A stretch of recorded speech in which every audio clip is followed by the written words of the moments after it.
प्रिय विद्यार्थियों, नवांकुर डिजी लेसन में आप सभी का एक बार फिर स्वागत है। आज हम हिंदी सामान्य कक्षा 10 का अध्याय 10 मजदूरी और प्रेम का अध्ययन करेंगे। यह एक निबंध है जो कि सरदार पूर्ण सिंह द्वारा लिखा गया है।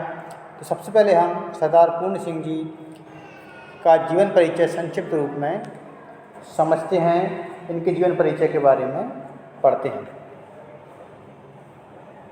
सरदार पूर्ण सिंह जी का जन्म सन 1881 ईस्वी में हुआ था और मृत्यु सन 1931 ईस्वी में हुई। आपका जन्म स्थान एबटाबाद पाकिस्तान है। आइए इनका जीवन परिचय पढ़ते हैं संक्षिप्त में। सरदार पूर्ण सिंह का जन्म सन 1881 ईस्वी में एबटाबाद जिले में हुआ था, जो कि अब पाकिस्तान में है।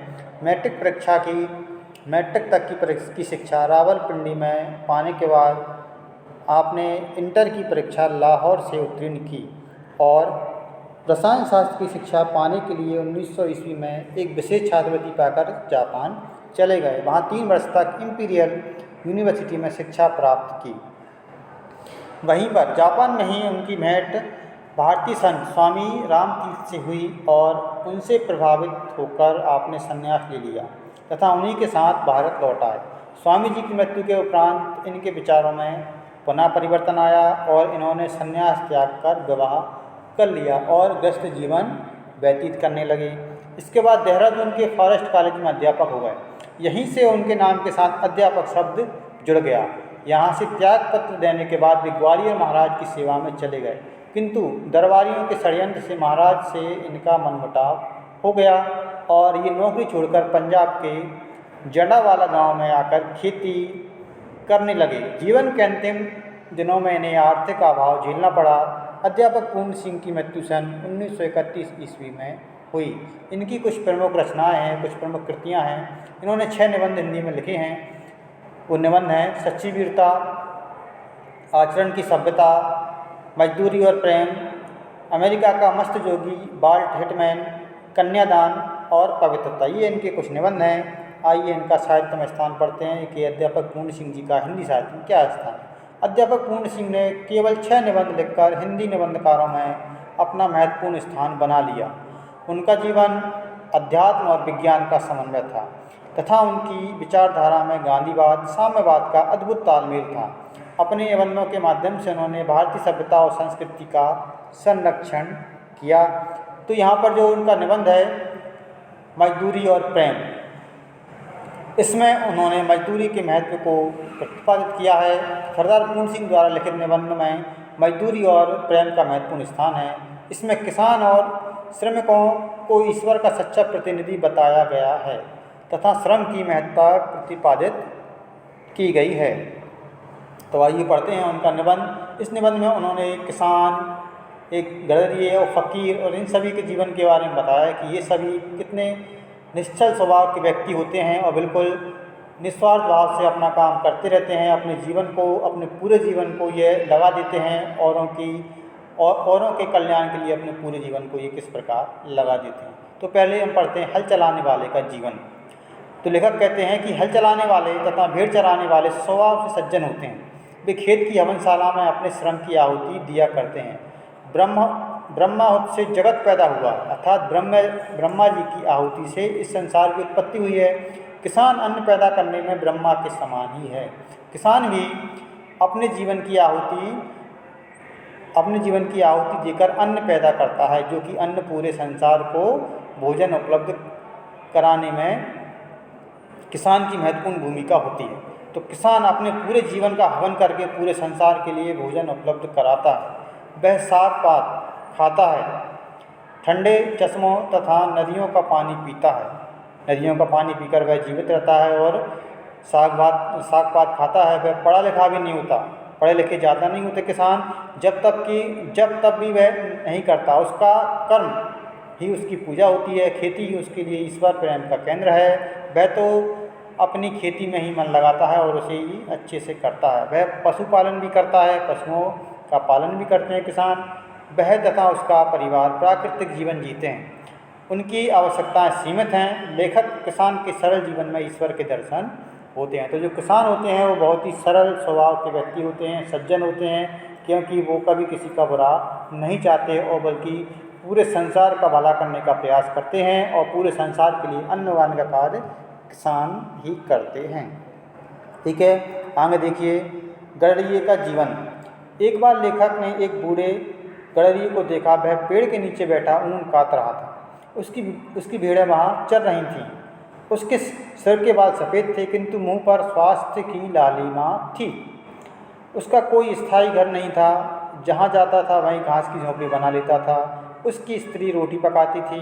उसकी 2 जवान कन्याएं थीं। वे भेड़ चराते समय पिता के साथ रहती थीं। तो यहाँ पर बताया गया है कि एक गडरिया जो कि अपनी भेड़ों को चराते हुए इधर उधर घूमते रहते हैं, चरवाए होते हैं। ये कहीं एक स्थान पर नहीं रुकते, ये जहाँ इनकी भेड़ों को भोजन मिलता है ये उसी स्थान पर चले जाते हैं। तो ये खानाबदोश जीवन अपना बिताते हैं।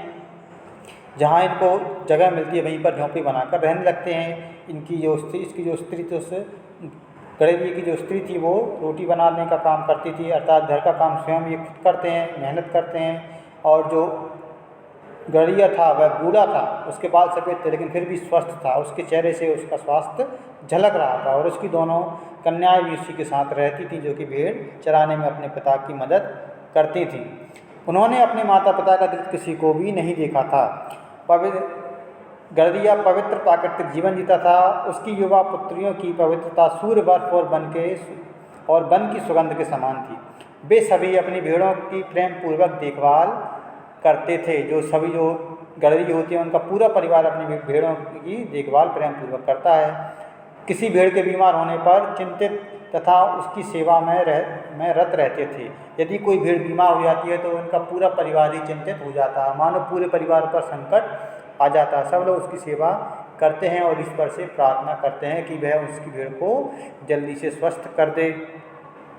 और ईश्वर भी ऐसे लोगों की वाणी को तुरंत ही सुन लेते हैं। वे ईश्वर की वाणी को सुनते नहीं, प्रत्यक्ष देखते हैं। वह ईश्वर के कार्यों को स्वयं देखते हैं, क्योंकि वह प्रकृति की गोद में ही रहते हैं। इससे उनको ब्रह्मानंद की प्राप्ति होती है। लेखक को यह देखकर लगता है कि अनपढ़ लोग ही ईश्वर को साक्षात देख पाते हैं, क्योंकि ईश्वर वास्तव में प्रकृति का जो रूप है वह ईश्वर का ही रूप है। तो प्रकृति को पास से देखने का जो सौभाग्य है वो सभी व्यक्ति को नहीं मिलता है। ये केवल मजदूर और किसानों को ही प्रकृति को इतने पास से देखने का सौभाग्य मिल पाता है। तो वे लोग ही ईश्वर को साक्षात देखते हैं। पंडितों के उपदेश निरर्थक हैं, पुस्तकों द्वारा प्रदत्त ज्ञान अपूर्ण है। गडरिये के परिवार की प्रेम मजदूरी का मूल्य कोई भी चुका नहीं सकता है। तो ये लोग इतने मेहनत से मजदूरी करते हैं कि इनकी मजदूरी को पैसों के रूप में चुकाना संभव नहीं है। अब देखते हैं आगे इन्होंने लिखा मजदूर की मजदूरी। एक मजदूर व्यक्ति किस प्रकार अपना कार्य करता है और उसकी मजदूरी हम किस रूप में दे सकते हैं, यहाँ पर एक कवि ने बताया। दिन भर श्रम करने वाले की मजदूरी कुछ पैसों में नहीं दी जा सकती। तो जो व्यक्ति दिन भर कार्य करता है हम उसकी मजदूरी कुछ पैसों में नहीं आंक सकते। उसकी मजदूरी अगर हम वास्तव में देना ही चाहते तो हमें उस व्यक्ति का सम्मान करना चाहिए और उसकी मदद भी करना चाहिए। मजदूर के शरीर के सभी अंग ईश्वर के बनाए हैं और पैसे जिस धातु के बने हैं वह भी ईश्वर ने बनाई है। अन्न, जल और धन भी ईश्वर की देन है। मजदूर की मजदूरी प्रेम सेवा से ही दी जा सकती है। तो हम यदि किसी मजदूर को धन और अन्न देने का प्रयास करते हैं तो ये उसकी वास्तविक मजदूरी नहीं है। उसकी वास्तविक मजदूरी क्या है? प्रेम है और सेवा। एक जल्दसाज ने लेखक की एक किताब की जिल्द बनाई थी, वह उसका आमरण मित्र बन गया। एक बार लेखक की एक पुस्तक की जिल्द बनाने का काम एक व्यक्ति ने किया तो उस व्यक्ति को लेखक ने अपना मित्र बना लिया और जब भी वह उस पुस्तक को उठाते हैं तो उनके मन में भरत मिलाप का आनंद उन्हें प्राप्त होता है, अर्थात वह उस मजदूर को हमेशा याद रखते हैं। एक अनाथ विधवा ने गाढ़े की कमीज रात भर जागकर सिली। भूखी दुखी वह विधवा थक कर रुक जाती, फिर हे राम कहकर सीने लगती। इस कमीज में उसके सुख दुख और पवित्रता मिली हुई है। इस कमीज को पहनकर लेखक को तीर्थ यात्रा का पुण्य मिलता है। यह उनके शरीर का नहीं आत्मा का वस्त्र है। ऐसा श्रम ईश्वर की प्रार्थना है और प्रार्थना शब्दों में नहीं होती, ऐसी प्रार्थना ईश्वर तत्काल सुन लेता है। ठीक है, तो यहाँ पर कवि ने ये कहा है कि एक विद्वान ने उनके लिए एक कमीज सिली थी, तो वह जो कमीज थी वह बहुत ही पवित्र थी और लेखक को उस कमीज़ को पहनने से तीर्थ यात्रा का पुण्य मिलता था, क्योंकि उस कमीज़ को बनाने में उस विधवा की मेहनत लगी थी और उसका जो श्रम लगा था, ऐसा जो उसका श्रम था वह वास्तव में ईश्वर की प्रार्थना ही है। तो ईश्वर भी ऐसे लोगों की प्रार्थना बहुत जल्दी सुन लेते हैं, और प्रार्थना शब्दों से नहीं बल्कि श्रम से अच्छे से प्रार्थना की जा सकती है। शब्दों से नहीं होती प्रार्थना, किससे होती है? श्रम से होती है, और जो प्रार्थना श्रम से होती है उसे ईश्वर बहुत जल्दी ही सुन लेते हैं, उसे पूरा करने का काम ईश्वर करते हैं। अब आइए देखते हैं प्रेम और मजदूरी के बारे में कवि ने क्या लिखा है। प्रेम मजदूरी मनुष्य के हाथों से हुए कार्यों में उसकी आत्मा की पवित्रता मिली होती। राफेल के बनाए चित्रों में कला कुशलता के साथ उसकी आत्मा दिखाई देती है। उनकी तुलना में कैमरे से खिंचे फोटो निर्जीव लगते हैं। अपने हाथ से उगाए आलू में जो स्वाद आता है वह डिब्बाबंद चीज़ों में नहीं आता। जिन चीज़ों में मनुष्य के हाथ लगते हैं उसमें उसकी पवित्रता और प्रेम मिल जाता है। यहाँ पर कवि ने ये कहा है कि जो भी वस्तुएं मनुष्य स्वयं बनाता है, मनुष्य के हाथ से जो वस्तुएं बनती हैं, उन वस्तुओं का उपयोग करने से जो आनंद प्राप्त होता है वह मशीन से बनी हुई वस्तुओं का उपयोग करने से प्राप्त होने वाला नहीं है। क्योंकि जब किसी भी वस्तु में मनुष्य के हाथ लग जाते हैं तो उस वस्तु में मनुष्य का प्रेम भी उसमें मिल जाता है और उससे वह वस्तु पवित्र हो जाती है, और इसीलिए वह वस्तु हमें ज़्यादा प्रिय लगती है। अगर हम स्वयं कोई वस्तु बनाते हैं तो वह हमें ज़्यादा प्रिय लगेगी, और अगर हम कोई वस्तु बाज़ार से खरीद कर लाते हैं तो वह हमें उतनी अधिक प्रिय नहीं लगती है। ठीक है, तो यहाँ पर मजदूरी के महत्व को प्रतिपादित कवि ने किया है। प्रियतमा द्वारा बनाया रूखा सूखा खाना होटल के खाने से ज़्यादा स्वादिष्ट होता है। तो जो खाना घर में बनाया जाता है, जो हम घर में खाना खाते हैं, वह खाना ज़्यादा स्वादिष्ट होता है उस खाने से जो कि होटल में महंगे पैसे देकर हम ज़्यादा पैसे देकर हम लेते हैं, जो बहुत महंगा होता है, लेकिन फिर भी वह उसमें उतना स्वाद नहीं होता जो कि घर में बने हुए खाने में होता। क्योंकि घर के बने हुए खाने में मेहनत और श्रम लगता है, ठीक है, और होटलों में विशेषकर मशीनों का प्रयोग होता है, तो इसलिए घर का बना हुआ खाना ज़्यादा स्वादिष्ट होता है। उसके द्वारा लाए गए पानी में प्रेम का अमृत मिश्रण होता है। उसकी इस प्रेम और त्याग भरी सेवा का बदला लेखक नहीं दे सकता। लेखक कहता है कि हमारे घर में जो भी महिलाएं कार्य करती हैं, वो पानी भरने का काम करती हैं, भोजन बनाने का काम करती हैं, तो उनके द्वारा जो भोजन बनाया जाता है, जो पानी लाया जाता है, वो क्या है, उसमें मानो उनका प्रेम मिला हुआ होता है। इसलिए हम उसका मोल उन्हें कभी भी नहीं दे सकते। उसकी सेवा का बदला हम कभी उनकी इस सेवा के बदले कुछ नहीं दे सकते। वह सुबह उठती हैं, आटा पीसती हैं, गाय का दूध निकालती हैं, मक्खन निकालती हैं, चूल्हे पर रोटी बनाती हैं। वह पूर्व दिशा की लालिमा से अधिक आनंददायिनी लगती है। वह रोटी नहीं, अमूल्य पदार्थ है। ऐसा संयमपूर्ण प्रेम ही योग है। कवि कहते हैं कि घर में जो भी सामान बनाया जाता है, घर की महिलाएं जो भी बनाती हैं, घर को सारा काम करती हैं, वो अपना पूरा श्रम घर के लिए लगा देती हैं, अपना पूरा जीवन अपने घर के लिए वो अपने पूरे जीवन में त्याग करती हैं और निस्वार्थ भाव से घर की सेवा करती हैं। तो उनके द्वारा जो कार्य किया जाता है वह बहुत ही आनंददायक होता है। जो सूर्य की जो लालिमा होती है, जितनी सुंदर वो सूर्य की लालिमा होती है, उतना ही सुंदर उनका कार्य भी होता है। उनके द्वारा बनाई हुई रोटी नहीं बल्कि अमूल्य पदार्थ है। ठीक है, तो यहाँ पर कवि ने प्रेम और मजदूरी के बारे में बताया। यहाँ आगे कवि मजदूरी और कला के बारे में लिखते हैं, श्रम आनंद देने वाला होता है, उसको रुपयों में नहीं खरीदा जा सकता। श्रम करने वाले की पूजा ही ईश्वर की पूजा है। जो व्यक्ति श्रम करता है हमें उसका सम्मान करना चाहिए, क्योंकि उसका सम्मान ही ईश्वर का सम्मान है। भगवान मंदिर मस्जिद में नहीं, मनुष्य की अनमोल आत्मा में मिलता है। मनुष्य और उसके श्रम का तिरस्कार नास्तिकता है। बिना श्रम, बिना हाथ के कला, कौशल, विचार और चिंतन बेकार है। दान के धन पर आराम से रहने से धर्म में अनाचार फैलता है। हाथ से काम करने वाला मजदूरी सच्चा महात्मा और योगी है। आराम तलबी से जीवन और चिंतन में बासीपन आ गया है। मशीनी सभ्यता मनुष्य को नष्ट कर देगी। नई सभ्यता श्रमिकों के श्रम से ही फलेगी फूलेगी। यहाँ पर कवि ने कहा है कि जो व्यक्ति मजदूर होते हैं वह जो भी कार्य करते हैं वह कार्य ईश्वर द्वारा की हुई कार्य के समान है, इसलिए हमें उसका तिरस्कार नहीं करना चाहिए। यदि हम उसका तिरस्कार करते हैं तो हम ईश्वर का अपमान कर रहे होते हैं, वह हमारे नास्तिक होने का प्रमाण है। तो हमें श्रमों का और हमें श्रमिकों का और उनके श्रम का सम्मान करना चाहिए। जिस कार्य में श्रमिकों का हाथ लग जाता है वह कार्य अपने आप ही महान बन जाता है। और आराम तलब जीवन जीने से ये जो मानव समाज है वह दुख की ओर ही जा रहा है। इससे क्या होता है, उसके जीवन में अनेक प्रकार की समस्याएं आने लगती हैं। मशीनी सभ्यता मनुष्य को नष्ट कर देगी। यदि हम बहुत ज़्यादा मशीनों का उपयोग करते हैं तो हमारे स्वास्थ्य पर इसका प्रतिकूल प्रभाव पड़ता है। नई सभ्यता श्रमिकों के श्रम से ही फलेगी। यदि श्रमिक श्रम करेंगे तो ही हमारी सभ्यता फलेगी और फूलेगी। आगे कभी मजदूरी और फ़कीरी के बारे में लिखते हैं कि मजदूरी और फ़कीरी का संयोग मानवता के विकास के लिए आवश्यक है। बिना परिश्रम फ़कीरी भी बासी हो जाती है। प्रकृति में नित्य नवीनता है और उसकी उपेक्षा कर बिस्तर पर पड़े पड़े बिना हाथों के श्रम किए चिंतन करना ठीक नहीं। साधु सन्यासी श्रम करेंगे तभी उनकी बुद्धि निर्मल होगी। श्रम में एक नए ईश्वर के दर्शन होते हैं। श्रम ही ईश्वर का भोजन है। मनुष्यों को धातु से नहीं खरीदना चाहिए। यहाँ पर कवि ने ये कहा है कि जो व्यक्ति फ़कीर बन जाते हैं उनको भी श्रम करना चाहिए, क्योंकि यदि वो केवल बिस्तर पर पड़े पड़े ही चिंतन करते रहेंगे तो इससे उन्हें ईश्वर प्राप्त होने वाले नहीं हैं। उन्हें भी श्रम करना चाहिए। साधु सन्यासियों को भी श्रम करना चाहिए। जब वो श्रम करेंगे तभी उनकी बुद्धि निर्मल होगी, वो स्वस्थ रहेंगे और तभी उन्हें ईश्वर की प्राप्ति हो सकेगी। ठीक है।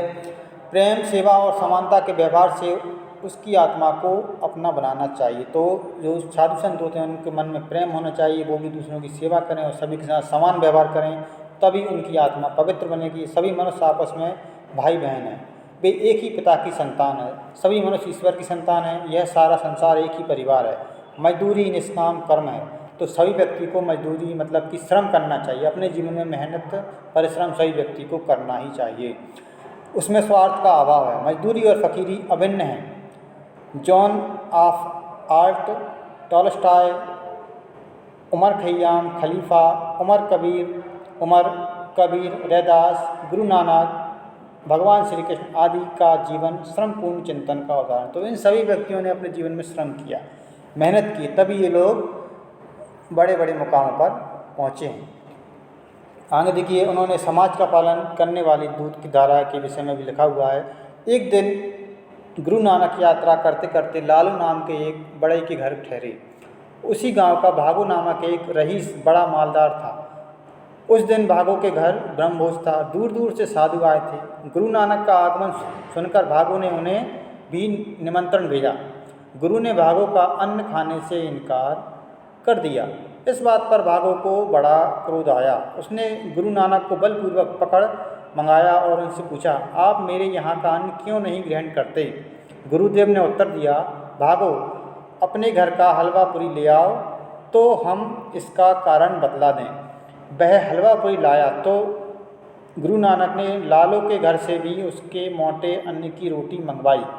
भागो की हलवा पूरी उन्होंने एक हाथ में और भाई लालू की मोटी रोटी दूसरे हाथ में लेकर दोनों को जो दबाया तो एक से लहू टपका और दूसरे से दूध की धारा निकली। बाबा नानक का यही उपदेश हुआ। जो धारा भाई लालू की मोटी रोटी से निकल रही थी वह समाज का पालन करने वाली दूध की धारा है।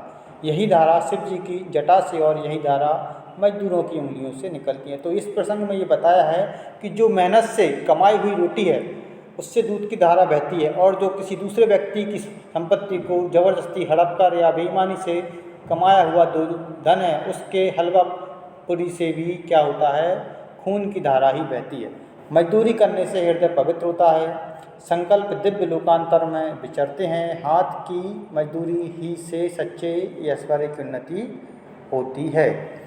अन्न पैदा करना तथा हाथ की कारीगरी और मेहनत से जड़ पदार्थों को चैतन्य चिन्ह से सुसज्जित करना, क्षुद्र पदार्थों को अमूल्य पदार्थों में बदल देना इत्यादि कौशल ब्रह्म रूप होकर धन और ऐश्वर्य की सृष्टि करते हैं। तो जो भी उपरोक्त कार्य हैं वो सभी में श्रम से होते हैं, मेहनत से होते हैं। तो ये जो कार्य किए जाते हैं वो कौशल ब्रह्म रूप होकर धन और ऐश्वर्य से सृष्टि को ये परिपूर्ण कर देते हैं। कविता, फकीरी और साधुता के ये दिव्य कला कौशल जीते जागते और हिलते डुलते प्रतिरूप हैं।